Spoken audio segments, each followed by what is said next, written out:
They tell me that Kansas City nowadays covers the whole section, but in those days the landing in Westport and Independence was separated by woodland and meadow. And I wonder if today's city contains more people than were crowded along the 10 miles from Independence to the river when I first saw it in '49. There were thousands of them in tents and lean-tos and houses and log shacks, and under the trees and in the few taverns and lodging places.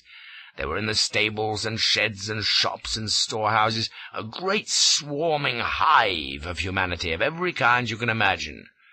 Well, I remember the Singapore River in the earlies, and it was nothing to Westport Independence.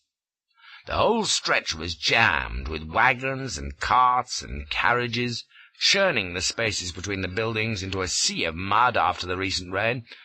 and through it went the mules and oxen and horses, with the steam rising from them, and the stench of hides and dung and smoke filling the air. But even that was nothing to the noise.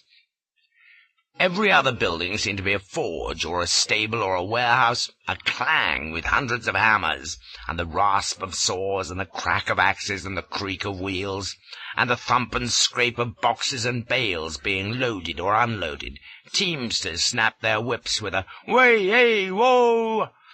Foremen bellowed, children shrilled, the voices of thousands of men and women blended with it all in a great, eager, busy din that echoed among the buildings and floated off to be lost in the surrounding forest. I dare say it was nothing to what it must have looked like a year or two later, when the gold fever was at its height, and half Europe came pouring to America in search of fortune. But in that spring every human specimen in North America seemed to have assembled at Kansas Landing for the great trek west. Laborers, white and black and olive, bronzed hunters and pale clerks, sober emigrants and raffish adventurers, harassed women with aprons and baskets prodding at vegetables set out before the storefronts, and slapping the children who bawled round their skirts, red-faced traders in stovepipe hats, and thumbs hooked in fancy waistcoats, spitting juice, soldiers in long boots and blue breeches, their sabres on the table among the beer mugs, Mexicans in serapes and huge-brimmed sombreros, leading a file of mules,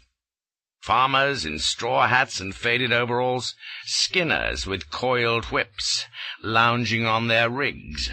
bearded ruffians in greasy buckskins bright with beadwork, chattering through their noses in a language which I recognized to my amazement as Scotch Gaelic,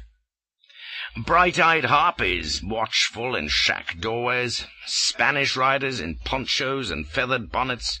their sashes stuffed with flintlock pistols, a party of Indians beneath the trees, faces grotesquely painted, hatchets at their belts, and lances stacked, silent plainsmen in fur caps and long-fringed skirts, carrying buffalo guns and powder horns, a coach guard with 2 6-shooters at his hips, 2 5-shooters in his waistband, a slung revolving rifle, a broadsword, and a knife in his boot. Oh, and he was gnawing a toothpick, too. An incredibly lean and ancient hunter, white-bearded to the waist, dressed in ragged deerskin and billycock hat,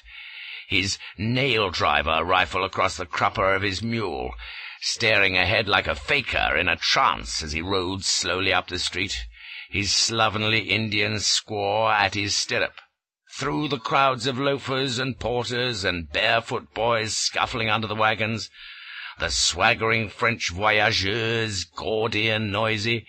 the drummers and counter-jumpers and sharp-faced Yankees, planters and crooks and rivermen, trappers and miners, and plain, honest folk wondering how they'd strayed into this Babel. And those are only the ones I noticed in the first mile or so.